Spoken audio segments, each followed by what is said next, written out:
Hi there, I'm Jen Cassetta, your Chief Badassery Officer. If you're feeling drained, hesitant, stuck in self-doubt, or you just have a case of the vlogs, the Art of Badassery podcast is here to help you unleash your mojo once and for all. We'll provide you with tips, techniques, and real-life examples of how you can kick ass in all areas of your life. You'll learn how to flex your mental muscles, rise above fears, and turn setbacks into superpowers. So let's enter the dojo and let's get to work.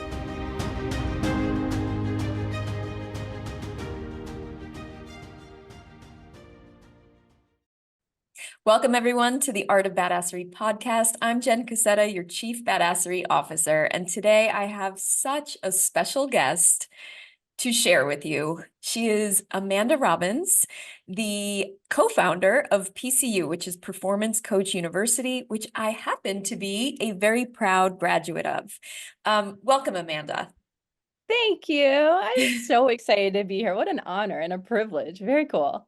It's a privilege for me and for everyone listening, trust me, because I know this conversation is going to be amazing and it's going to be elevated, which we're going to talk about in a bit, having elevated conversations. So usually I just want to start by sharing with everyone how I curate these amazing guests, how I choose them.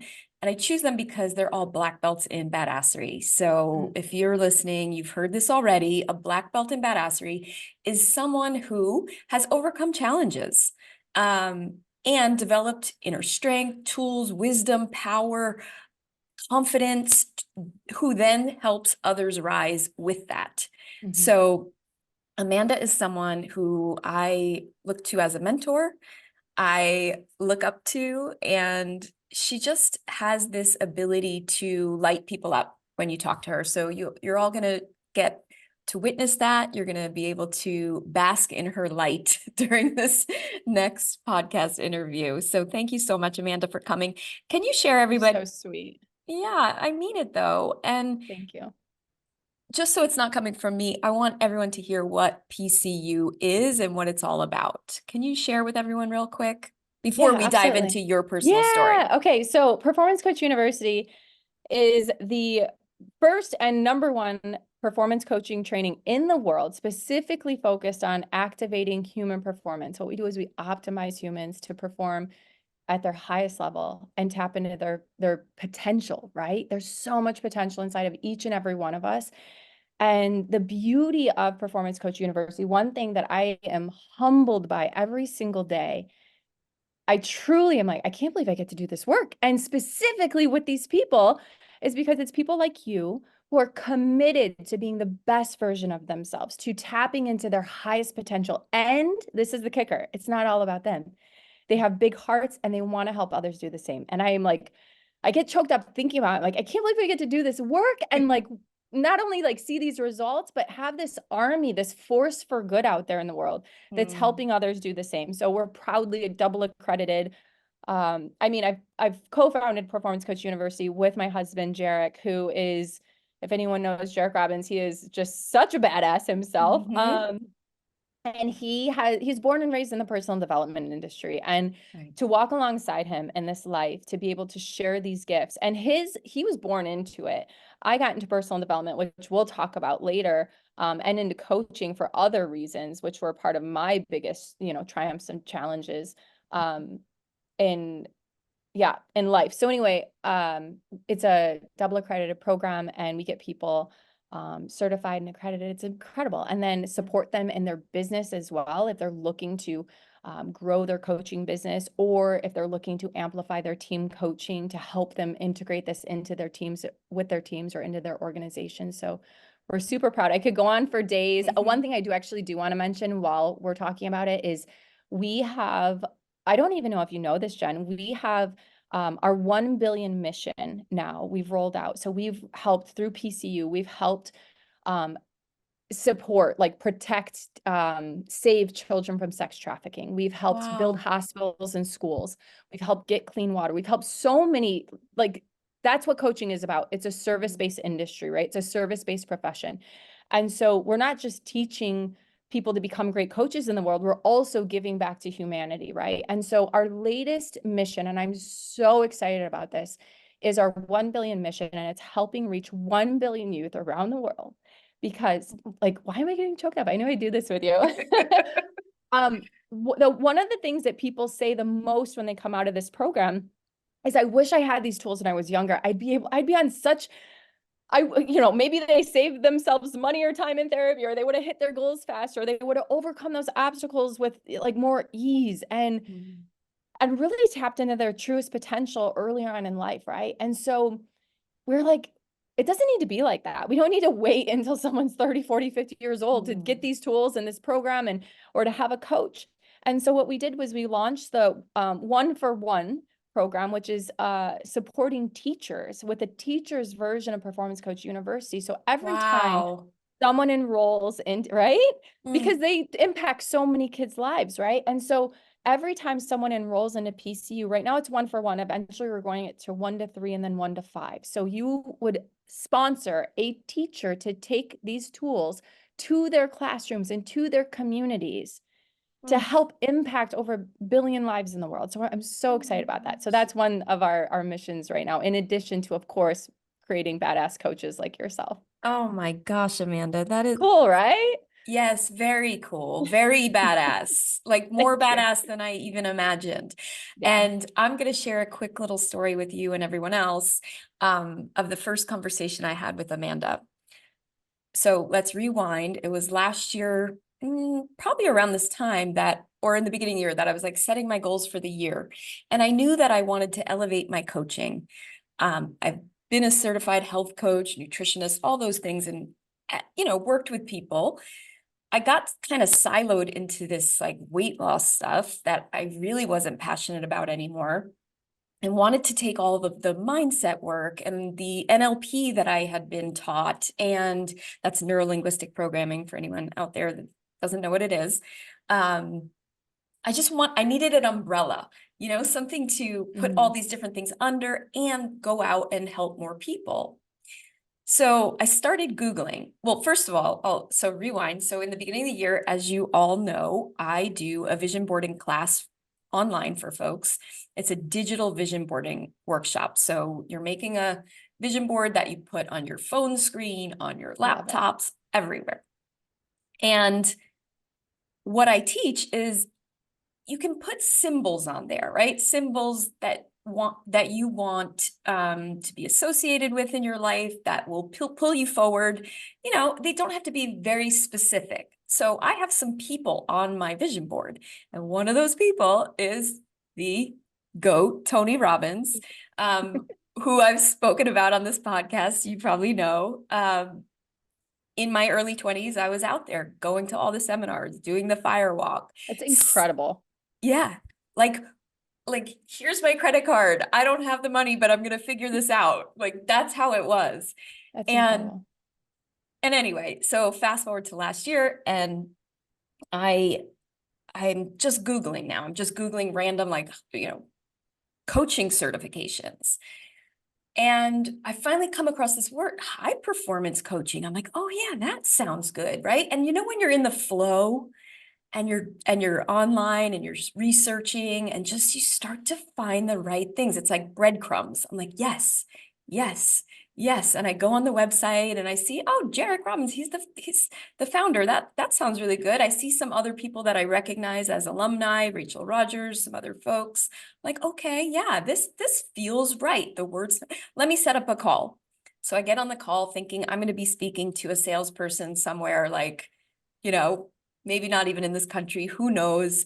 I get on the call probably a week later with this gorgeous woman, and right away she says, oh, your last name sounds so familiar. Oh, my husband has a cousin with that last name. I'm like, no way. My last name is not very common. That's right. So I said, oh, who's your husband?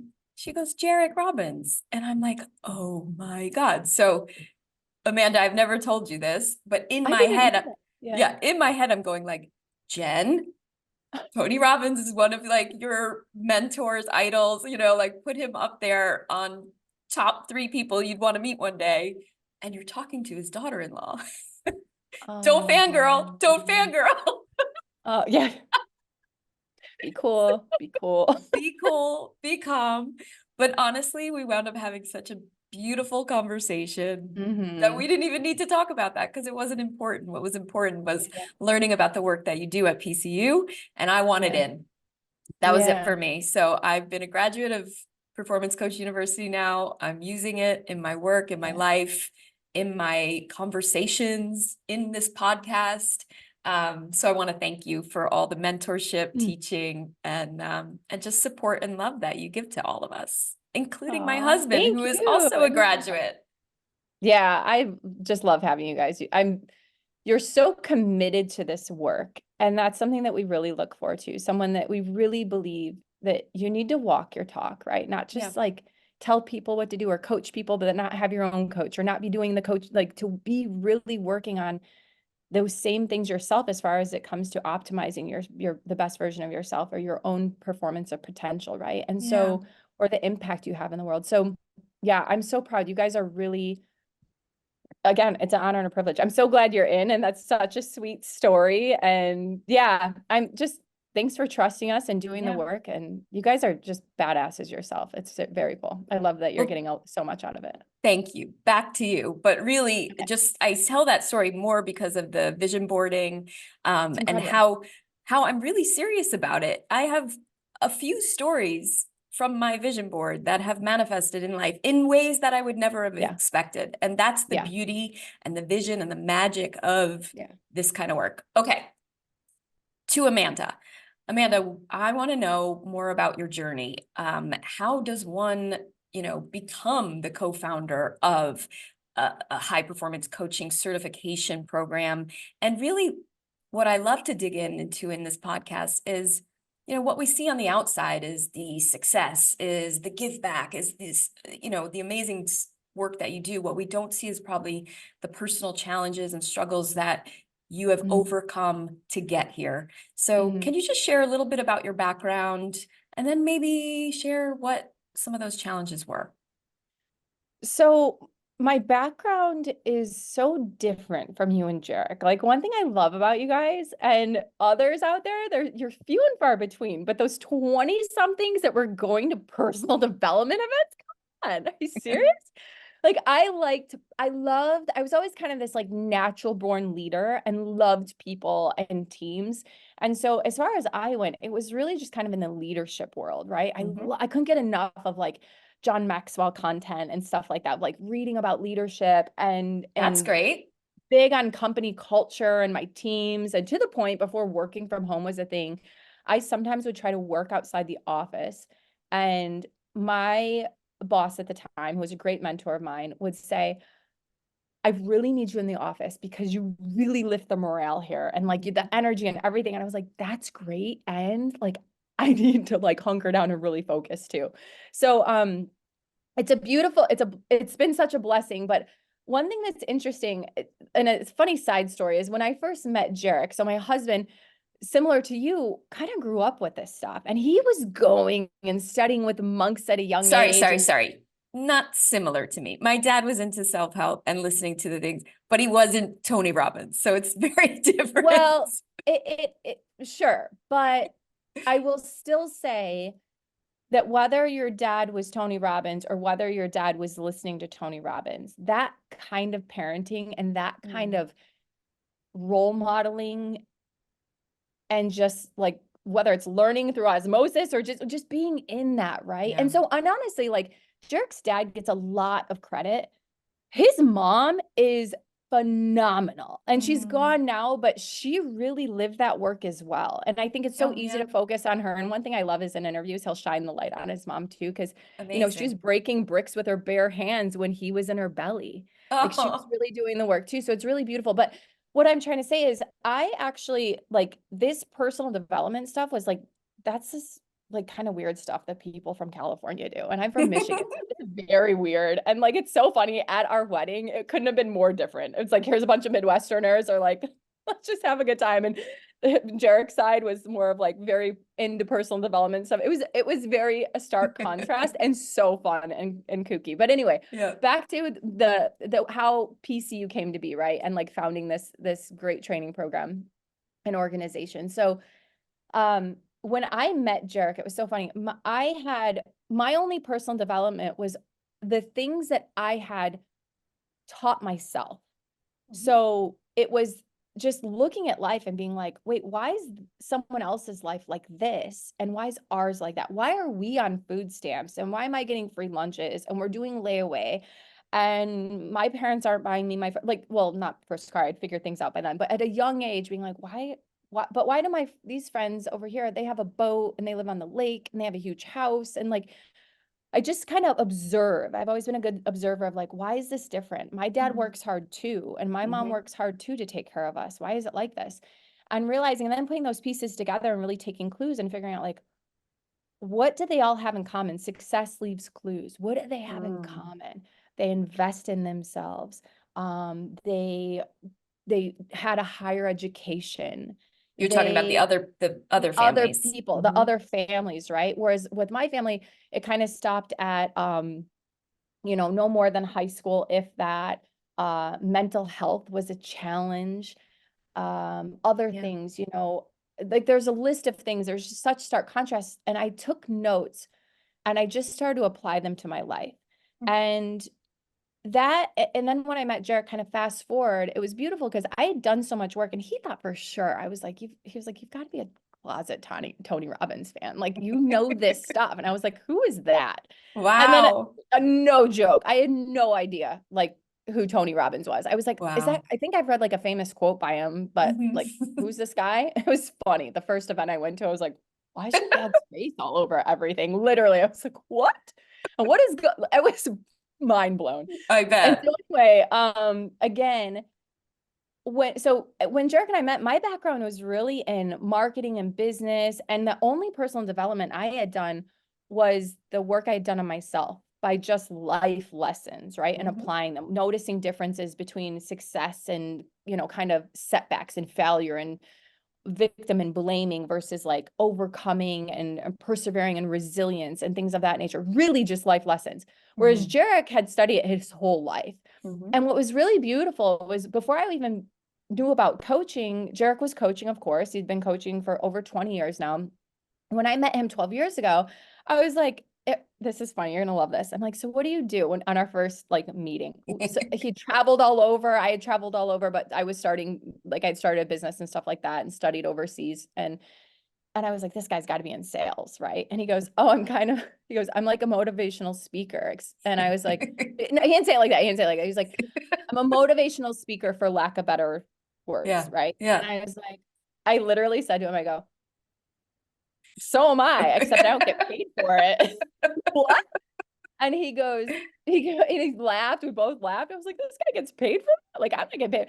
And then as we started hanging out, I learned that he does coaching. And I'm like, oh yeah, I coach too. Because I lead teams. Like that's what most coaches think. They like a lot of people, before you take a proper coach training and really learn what true coaching is and really learn coaching frameworks and the way to communicate and listen as a coach and all those things, ethics of a coach, all those things. Before you do that, there's so many people that we get, and I love them because I used to be them, and I love their hearts and their intention. They're like, oh yeah, I'm coaching, and they're actually managing or advising or consulting, but they're calling it coaching. That's okay. We don't, it's all good. Like your intention is there. But I know for me, it blew my mind, and it does for others as well that come through the program now. What it is when I heard a coaching conversation that he was on, or I would say, oh, how did that go? And he would share just only what was available to share. He's like, oh, he's working through this or that, keeping it confidential. And then I would say, oh, well, did you do this or that? Or what about that? And he goes, and I realized in a conversation with Jarek, like again, 12 years ago, I was only scratching the surface.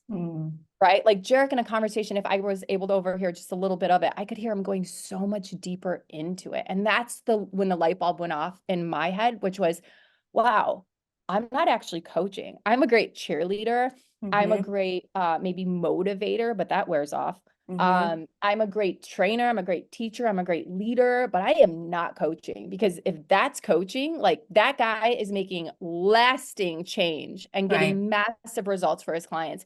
And if anyone listening can relate to, I love cheering people on. I love supporting people. I see their potential.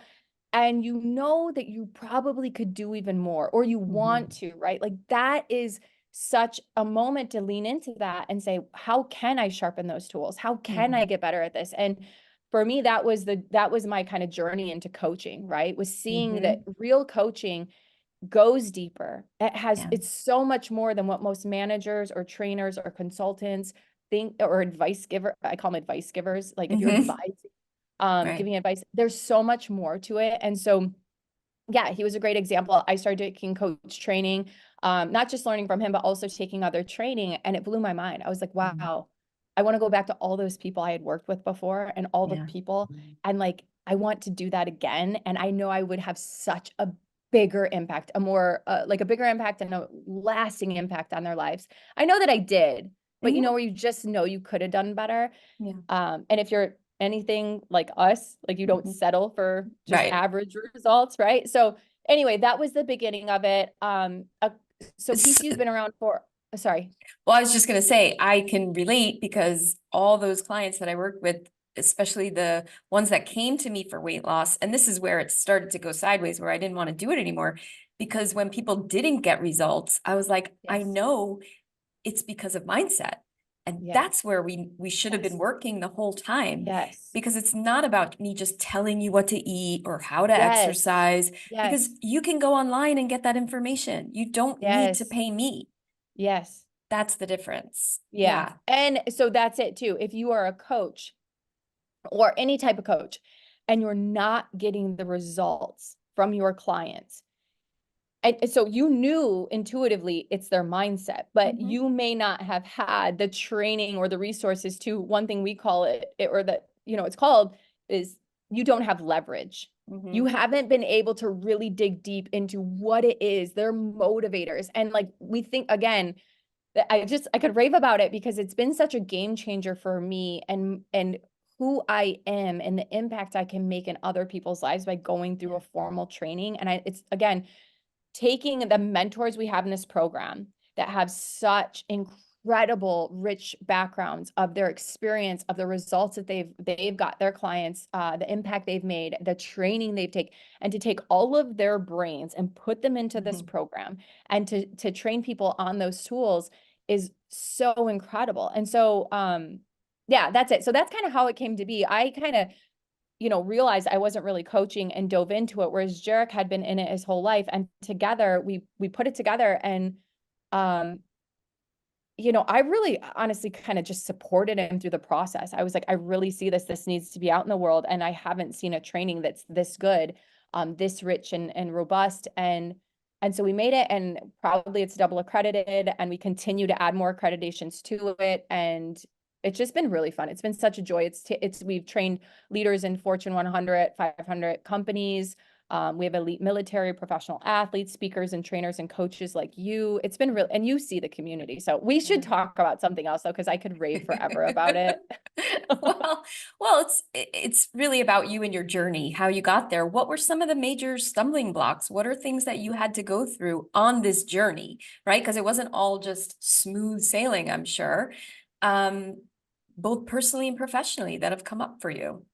Yeah, so this is a great question. So how does one even, aside from like food stamps or, you know, free lunches, even think about like personal development, right? Because when you think of Maslow's hierarchy of needs, like that's pretty high up there, and the basics were hardly being covered. The real answer, and what makes me so passionate, why I get teared up about that 1 billion youth mission of reaching 1 billion lives around the world, specifically youth with these tools, and why I feel so passionately about Performance Coach University and the performance coaching tools in it, is because I think everyone has a story that relates to their biggest passion, and mine is mental health struggles in my family. And they run, unfortunately, a bit rampant in my immediate family. And there's a lot of pain from that. At a very young age, someone extremely close to me tried to take their life more than one time. And the way it was explained to me, if anyone's ever been through that, you know that there's so much emotion that comes up. You know, how could they do this? How could they do this to me? How could they do this to themselves? Like, just so much comes up. And I think you know, I've talked to a couple of therapists about it, and I don't actually remember the specific age I was, but I was like, I think early middle school.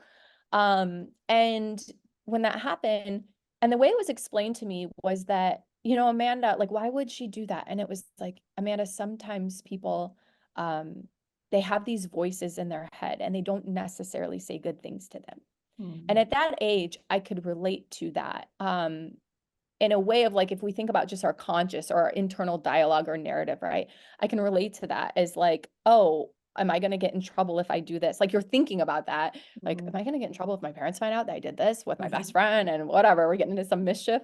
And so I was like, oh, I can relate to that. And so, oh, with her, it causes her a lot of pain and sadness. So with a young brain, right, at that age, the best thinking, and it really served me for a long time, the best thinking was avoid that internal dialogue, shut it down, the ones that are negative, the ones that are talking unkindly to you, speaking down to you, making you feel sad, shut it down. Sadness. So also it was like a struggle with depression, right? And so I would see sadness as if you feel sad, if you have sad voices, if you feel sad, it's going to lead you to depression. And if you're depressed, you will take your life. And if you try to do that, you will hurt the people around you.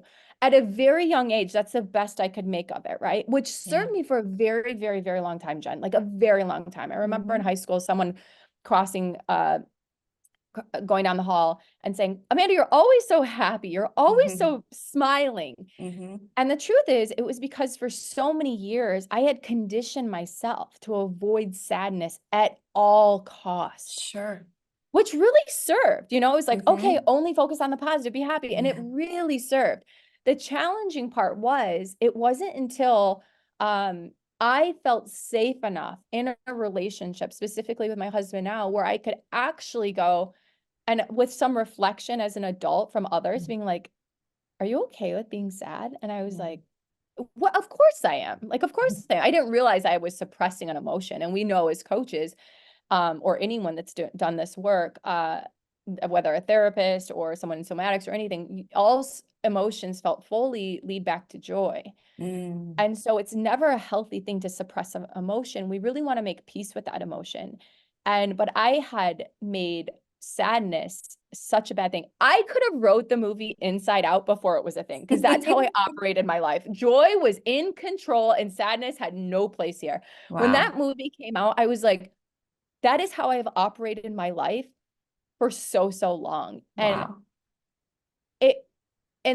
luckily what's so beautiful is Inside Out really came to the conclusion. It took me a little bit longer to get to, which was sadness has a place. They all do.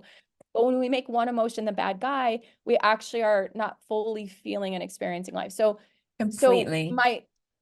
The biggest challenge was that, obviously, almost losing someone extremely close to me. And how I worked through that was by minding my internal dialogue and in a way that really served me. But then eventually I realized I had actually made, sometimes we have to check ourselves, right? We have to go like, okay, that was serving me for so long, but is it still serving me now?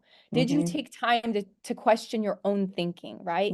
And so it's kind of like evolved now. Now it's not that sadness is bad. It's that obviously if we get into a pattern of negative thinking and that's now our new default, and all we see is dark and gloomy and the world's against me and I'm out of control, like that is obviously a pattern of thinking we want to change. But sadness, like any other emotion, is nothing more than a cloud floating through the sky. It's like if we held our thumb over a hose, it's going to burst out. If you hold your thumb over sadness, it's going to, now when you're sad, it's crazy town, or not, I don't want to say it like that, but it's a way of like, if we just let it flows so much smoother, and all those emotions just flow through us instead of sticking with us and having so much power over us. So that's kind of a very long story, but that's the I love it.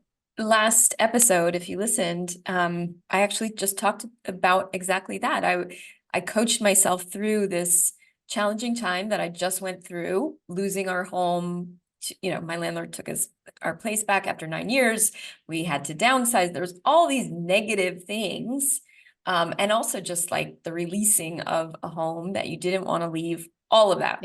I'm not going to dig into it anymore, other than just reminding myself and you guys out there that I allowed myself to be sad about it.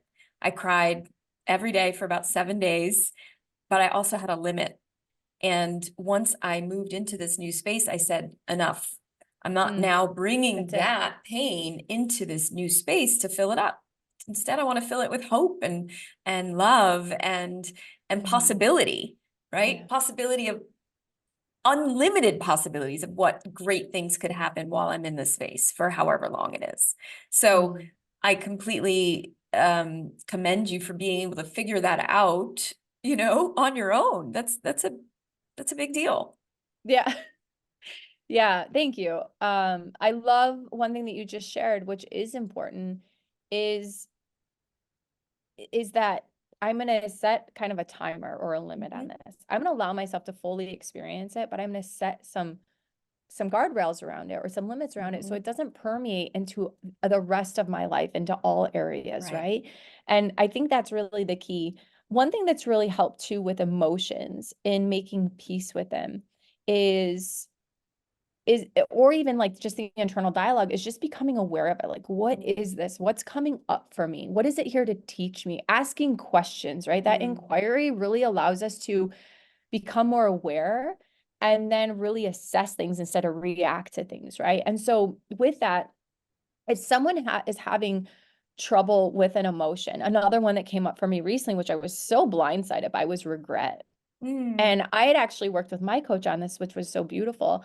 And I'm so grateful for that session. It will forever change me. And that's the power of a coach, right? And we realized that I had a fear of regret. And I'm like, well, no, I don't. She's like, do you have any regrets? I'm like, no, I don't regret anything. Like I did live like fully. I go after it. And she was like, interesting. That's And something I would like, say. so yeah. So here's the key. What the truth is, if I have no regrets, in what way am I avoiding regrets? I was like, I avoid, and I actually had said that I avoid regrets completely. And so like, I'm going to go full tilt. This is, if we get one life, you know, let's go for it. And so with that, she was like, the practice here. So this is what I want to share with people too that are listening, is that if you do struggle with certain emotions or you have this difficulty expressing them, start small. Start really, really small. So my exercise, my practice was dance with regret in like micro doses. That's such a like poppy term now, right? Like just little amounts of regret. In I believe somatics, they call it titration. So you're just gonna like start very, very small and then be slowly like just acknowledge what comes up in small amounts of regret, in small amounts of sadness. And suddenly what you realize is that I can handle sadness. I can be sad.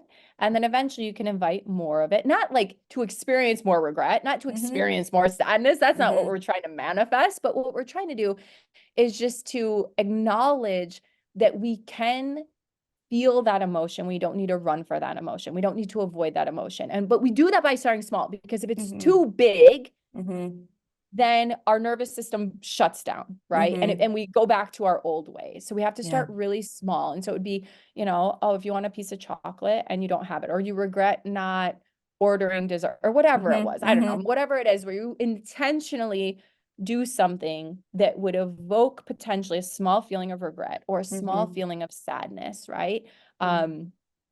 I don't know how to evoke sadness, honestly, but just minding the small amounts of sadness or whatever that feeling is in your life, and then noticing what comes up, how you feel, and that you are actually safe and you are okay and you can do that, and working through it. And how do you then move on, right? So yeah, that's been really helpful too. A couple things. So back to last episode, another thing I shared was, in addition to the sadness, if I kept digging, I knew there was another emotion there, and it was actually shame. And I think shame is something that we feel a lot that's hard to pinpoint. And something you don't even want to admit a lot of times. So just helping myself coach myself through that, saying, what is this shame about? Oh, I feel shameful that I never bought a house. I feel shameful that I'm admitting to folks right now that, you know, I've been renting all these years, and, you know, in the shoulds of society, by a certain age that you're supposed to have done all these things. Like, that's what I was feeling. So I like what you're saying. I almost pictured like a valve, Yeah, like just that's open it. that valve just a little bit at a time. Yes. And the reason why is to let it pass through, right? Yeah. We have to process, you heard of process, you got to process it through, or else it's going to come back and bite you in the ass some way, somewhere Yeah. down the line. Don't you Yeah. think? Yeah. Well, that's exactly it. Like if I like to think about, I'm super visual, so I like to think about like the hose. Like if Mm-hmm. you put your thumb over it, it's going to burst out with a lot of power and force. Mm-hmm. Emotions are no different. When we try Mm. to suppress them and try to avoid them, they have so much power over us to the Yeah. point that I was like, I do whatever it takes to avoid regret. Mm. Wow, Mm. regret has that much power over you that it's going to control what you do? What Right. if you just accepted, like, "Oh, I kind of regret not going on that boat with my friends, Mm-hmm. Yeah. but it's okay." I love, like, one thing I love that's come up around regret is like JOMO, right? Instead of FOMO, it's Yeah. JOMO, the joy of missing out, and Yeah. really leaning into that because I was a Yeah. big FOMO person. I was like, I avoid that. Yeah. Um, One thing that you mentioned I want to talk about was shame too. What would be interesting is what was the belief around there, right? So Mm-hmm. that's it too, because a lot of times what I notice, and I'm no Brene Brown, let's be real, but one thing that I notice is with that too is behind the emotion that's coming up, what is the belief or the story that you're telling yourself? Yeah. By this age, I should have Mm-hmm. bought a house. Mm-hmm. Okay. I Yep. can tell you, I actually have loved renting more than anything because I just call a Yep. landlord to fix everything. Do you Yep. know? Yep. And I follow this influencer, Ramit Singh, I believe is his Oh last yeah. name, and he's all about building wealth, and he like completely believes that renting is better than buying. So sometimes I just listen to him to make myself feel better. Yeah. Yeah. But But you know the work in yeah, PCU with the beliefs as well. It's just like, what yeah, is the emotion and what's beneath the emotion? What's the belief? yeah. Because likely in that there is a belief that is either empowering us Hmm. or potentially disempowering us, right? So if we go Completely. back to, being at a young age, my interpretation of what, you know, suicide or potential attempt or or depression and sadness, like the belief there was sadness will lead to depression and Yeah, depression will lead to this yeah, awful thing, right? yeah. And but that's not true. But it Hmm. served me for a certain amount of time. And then you have to really ask yourself, is this still serving me, right? Right. Yeah. Because if it's making you feel disempowered or less than or shameful or sad or reactive, Hmm. um, and not your authentic self, not your most activated, like just truly energized, like what's the word I'm looking for? Elevated self, Yes. then there is some sort of limiting belief or limiting story or limited identity that's for sure holding you back that's got to change. Like there's always a root there, right? And so it Com starts so much with like, what is the story that we're telling ourselves? Yeah, that's it. What is the story we're telling ourselves?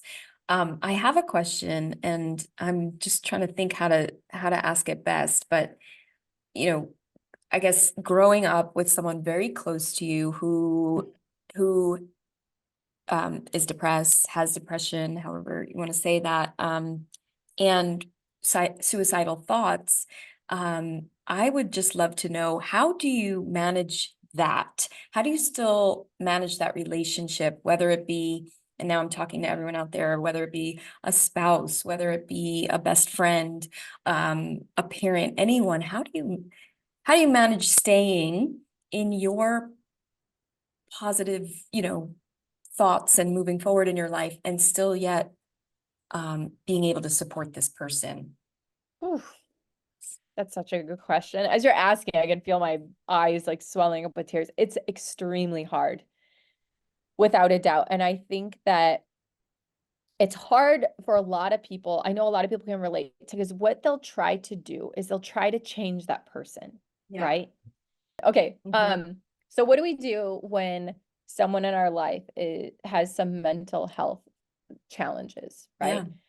And we can see them, but they seem to be stuck in this kind of cycle. They're revolving instead of evolving, I like to say. Mm, Life mm, is going to continue to present you with problems until you revolve out of them. mm, And so what I've done is I have looked at this person as someone that I love with all my heart. mm, And every single person in our life is either an example of what to do in life and an mhm, inspiration in that way. And in some ways, they're a warning or an mm, example of what not to do in life, right? And we're mm. all both. I don't want to Yeah, say it's this or that. Frankly, we're right. all both, right? Hmm.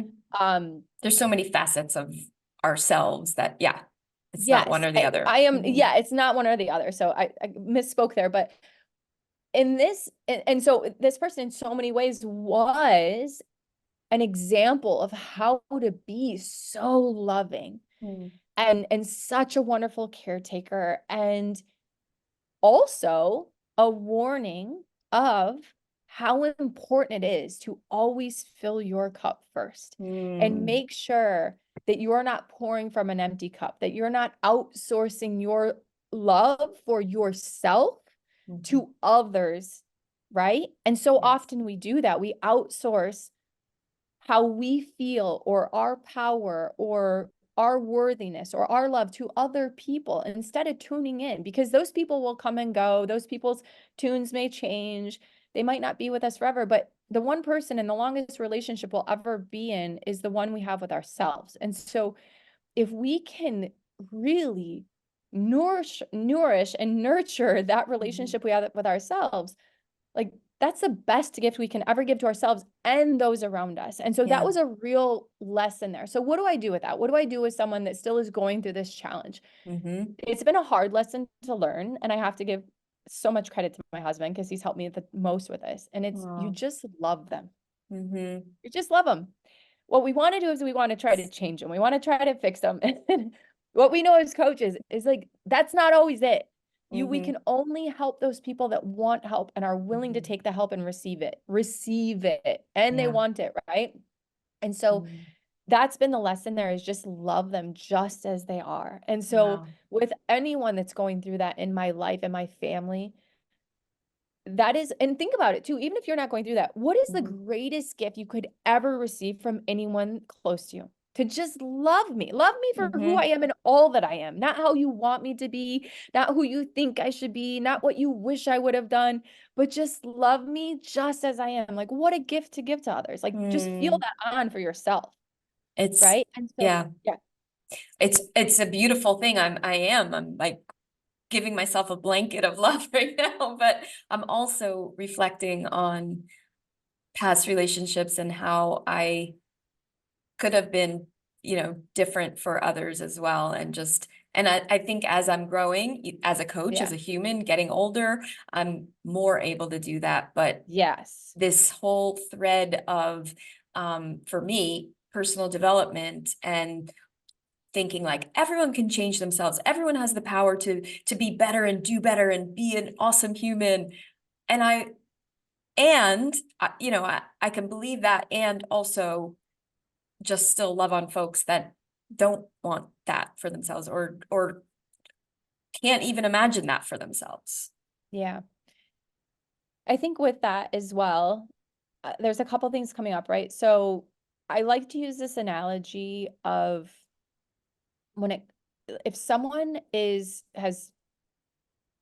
just they've fallen off the side of a boat and you're throwing out, they're like, instead of taking the lifesaver and trying to be a part of their own rescue, instead they're just pulling you down with them, Hmm. right? And so I choose not to be pulled down Right. in your story, in your victimness, in your suffering. I will not be pulled down there. I'm going to take care of myself and I'm going to love you just as you are. I may offer, like, and again, this is the key thing. We're not projecting, right? We're Mhm. not projecting on someone. It's easy to project. You should do this. You need to do this. Have you tried this? Instead, just love them as they are and then invite them. Hey, Hmm. I'm doing this work. I'm listening. I remember one time I shared with my parents tapping. Oh, Yeah. let's do this tapping thing. Will you Hmm. do it with me? Hmm. And they did. And they thought I was the kookiest person ever. And I was like, just try it. Like, you know, like, and I wouldn't tell them to do it. It's an invitation. Yeah. Would you like to do it with me? I love Now, that. I maybe that could be the life preserver, and they can choose whether they take it or not, but they're not going to take me with them, right? Yeah. And that's been it's a hard thing. I'm not going to like try to sugarcoat this. It's not easy, but it is a constant practice. And again, visuals work for me. I don't want to be pulled down. I'm not going to let someone that's drowning pull me down with them, but I will throw the life preserver and I will invite them to join me. I have a life preserver. Would you like it? But do you want, you know, check this out? And it's again, and a lot of times I'll focus it on, here's why I'm doing it. And I take nothing personal. If they don't want to do it, That's hard. but it's a choice, right? Like it is hard, but it's a choice. And sometimes choices are hard and we got to make them. So you're right. And just to not take it personal, right? And just love them. That's it. Like if you remember one thing, it's just love them for who they are, and that's it. And then take the lessons that you can from it, both positive ones and the warnings of what not to do. And that's really served me the most. And yeah. This is such beautiful advice for anyone out there who's on the personal growth path, and you know, not everyone in your surroundings is on that same path. And with that, before we had this conversation, I just thought of this topic, and we're going to start to recap everything soon, but I just wanted to dive quickly into the topic of elevated conversations, because when I think of you and Jarek, I think, oh my gosh, how amazing to be co-founders of this coaching program. The conversations at home must be so elevated. I, again, people that have been listening for a while, I've brought up my dad, you know, I bring him up all the time because he was my introduction to personal growth. He was listening to the Tony Robbins cassette tapes in the car when I was growing up, and the Zig Ziglar quotes on the wall and his post-it notes everywhere. And as I was moving, I almost want to do a whole podcast just on this. As I was moving, I was really purging a lot of stuff. So going through everything, imagine everything that you own, and you're going through like each note and letter. And I have all these letters from my dad, and they're either quotes or just like motivating me, cheerleading me. I'm like, and it was all once I was an adult. It wasn't stuff when I was younger. We had this our relationship grew, and as even better as when I was an adult. So because we started to read the same self-help books, we started to share them, we started to call each other and talk about them, and we tried to challenge each other to put them into practice. So having that, now that I can look back and see that and read these notes, it's like, oh my God, I was so lucky. I am so lucky to have had that, not just in my life with anyone, but my dad, you know, and he's gone now, but I still feel like I can have those conversations with him while reading his letters or just thinking about him, and how important it is for everyone to have someone in their life to have elevated conversations with. So I'm so glad that my husband, Lindsay, is now a graduate of PCU. He's also done some other self-help work, obviously, in the last decade and a half that I've known him. So when we get in that mode, we can have conversations that, you know, are just not the typical everyday conversation. And it's really important. So to everyone out there listening, do you have someone like that? If not, please find someone, but also listen to podcasts, you know, like this, get it in your vernacular, like speak it, talk it, walk it. But really, Amanda, I want to know, what is it like at home? Does it get annoying ever, like after a while, or no? One thing I've learned is not to coach my husband. And Jarek has also learned not to coach me. And I say that like with such hesitation. I know. Because we inevitably can hear moments where we can see that we're still we're superhuman, we're humans, okay? And we're just being human in that moment, and we're having fear or doubt or uncertainty or whatever it is that's coming up. and we don't want to tell the other person what to do. Mhm. And so what we try to do is try to drop into like a coach mode. Mhm. And like, I don't know if we even try to. It's like, I don't want to tell you what to do, but I know you know what to do, and so I'm going to coach you. And so that's a funny thing, like that does happen around here. And we try not to do that. We've also learned that as lovers, as, husband and wife, and first and foremost, and Mhm. then business partners, it's important that we're not coaching each other. So I think that that's something that's really important. We have, what is it like? Like we have real and raw conversations, and we have a Mm. son who's almost 4, and we Mhm. have, like, if we have a challenge in our relationship, like a disagreement, a little fuss, then we share those out loud with him as well. Like, it's not Mm. like, hey, you're a part of this conversation, but he will hear us lovingly work through our Mm. emotions and our feelings. And so I would say, what's it like? It's real, and the beauty of having training and doing this work together is that we can speak the same language, right? Mm. And so Yeah. even though we're totally different people, we have learned to speak in such a way through our training that doesn't tell us to coach each other, but Mhm. it tells us now we have this new way of communicating with each other Mhm. that allows us, when one of us isn't at our best self. I hurt literally last night, I hurt Jarek's feelings with like such a chill comment. We went surfing today. We're great at repairing because we've done this work. So like we went surfing, he's feeling so much better, but I was like, really? Here's the thing. I could have been like, you're being a baby. Like I could have Yeah. been a total bitch about it. Honestly, I could have been like, seriously, I was just kidding. You couldn't take a joke. Right. But because I've done this work and this training, and I'm also pride myself on being very emotionally intelligent as a coach and as a leader and as a lover, Mm. I was able to go, oof, it's the end of the night. It's the end of the day. I'm tired. I'm Mhm. so sore from the workout I had yesterday. It's bananas. Um, our plates are super full. You know what? I bet the way I said that, even though what I said that I think was totally innocent, uh, probably came out with some energy because I'm tired and I'm sore. Yeah. Yeah. And I bet that the way he received it, knowing that, oh, he didn't fall for the joke, or he thought that was whatever.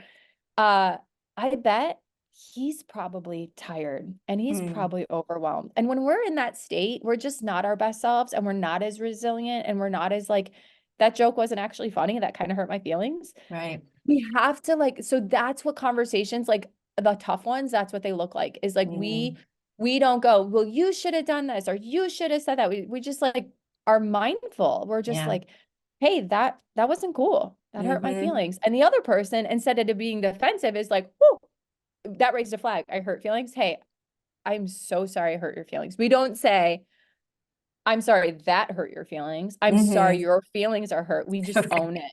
Yeah. I'm sorry I hurt your feelings. Because if he said it, then I must have. So like some Mhm. conversations are like that. As far as like more positive, like future and all that jazz, it's always like big vision. This Mhm. is actually kind of challenging in the beginning, Jen. Like Yeah. Jarek is such a visionary Yeah. that I'd be like, and I'm such a strategic person. I'm like, okay, how? That it was challenging because he would be like, okay, here's what we're gonna do. Before, like 10 years ago, if he said 1 billion youth, I'd be like, okay, Robbins, show me how. Like, what's the plan? Yeah. And now I'm like, 1 billion, let's go. We've kind of met in the middle there too, right? So Mhm. I was like, okay, 1 billion.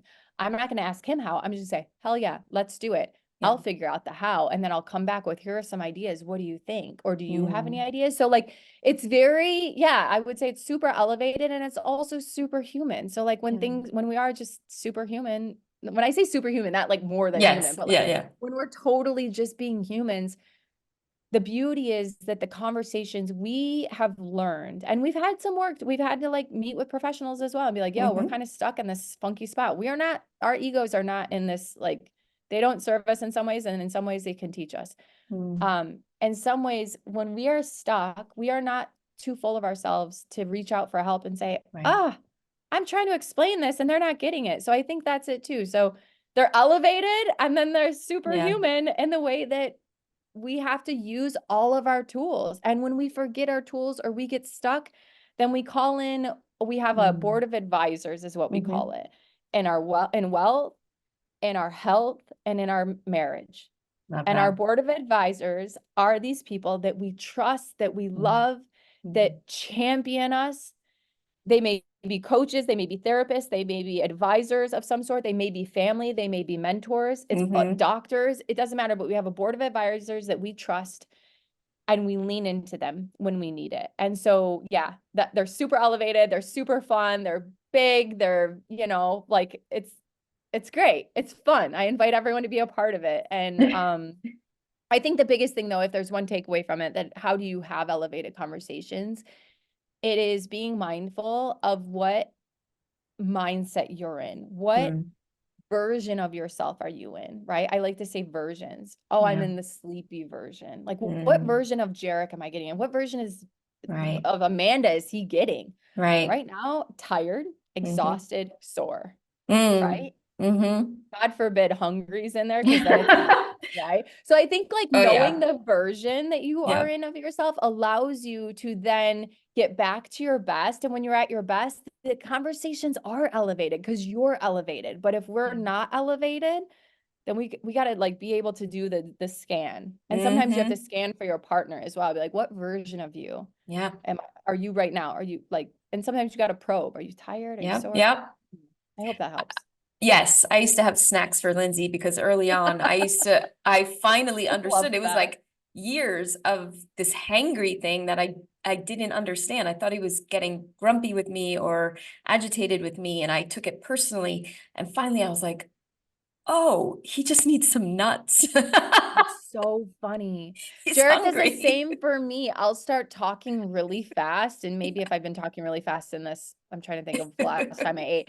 If I start talking really fast, my blood sugar is low. And I've tested it too. It's like I'm running out of fuel. So I've got to like get the last words out. And so Jarek has done the same for me, where he's like, when's the last time you ate? Like, I don't know. He's like, you're talking really fast. Here, eat. He'll just start feeding me. I love it.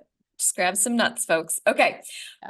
There are so many takeaways from today's episode that I can't even do the recap because there's just so many. So really what I would love to hear from everyone else is, what was your biggest takeaway? And with that said, we're going to go right into our rapid fire questions for Amanda. Ready? Yeah. Number 1, what was your favorite food as a kid? Pizza and ice cream. All Yeah. day long. Yeah. It probably still is. I It's eat still- really healthy, but pizza and ice cream. Those are my favorite foods right I now. want it served at my funeral. Good. And green juice. Oh, okay. 2, if you could have a drink with anyone, alive or dead, who would it be and what would be your drink? I would have, oh my gosh, it would be with Maya Angelou. I think she's talked about drinking whiskey or scotch, and I don't drink, but I would invite her to have like a green tea, or if, you know, whatever drink she wants. It's Maya Angelou, but that would be my person. I love her so much. Awesome. And you could have your green juice. Okay. Number 3, what's your favorite personal growth book? We won't tell Jarek if it's not his. Well, Live It, Achieve Success by Living with Purpose by Jarek is undoubtedly one of my favorites. It was amazing. If I didn't choose my husband's, The Untethered Soul has served me time and time again. Or not A Course in Miracles, but the one that Marianne Williamson wrote, Return to Love. Yeah, Return to Love or Untethered Soul. Those are 2 of my favorites. I gave you 3. It's okay. I love them all. I've read them all. And last but not least, what's your favorite hype song? Unstoppable by Sia is number 1 currently. I have a couple, but that one just is it. Yeah. That helps with cold plunges. I want to know, what are your favorite books, personal development books? Oh gosh. You can't put me on the spot like that. I have to come back for it, but I love Untethered Soul. Wayne Dyer was probably my first favorite author. So if you say any of his books, I just read them all and loved them all. So that's what I'll just put out there. But I'm sure I'll later on this afternoon be like, oh, I wish I said that. Anyway. Everyone, again, thank you, Amanda. Like, this has been such a gift. So many great takeaways, so many things that we can apply right now, whether it's, you know, in our relationships with folks that are struggling, how we stay in the boat and not go down, you know, with them, but really like preserve ourselves, fill our cup, like you said, and be in relationship with folks and have elevated conversations. So thank you so much for all these gifts. Thank you for being here. Thanks for having me. Yeah, this was a gift. Thanks, everybody. And just let us know what your favorite takeaways are. Follow along, leave us a comment, all the things. Peace, love, and elevated conversations. Bye.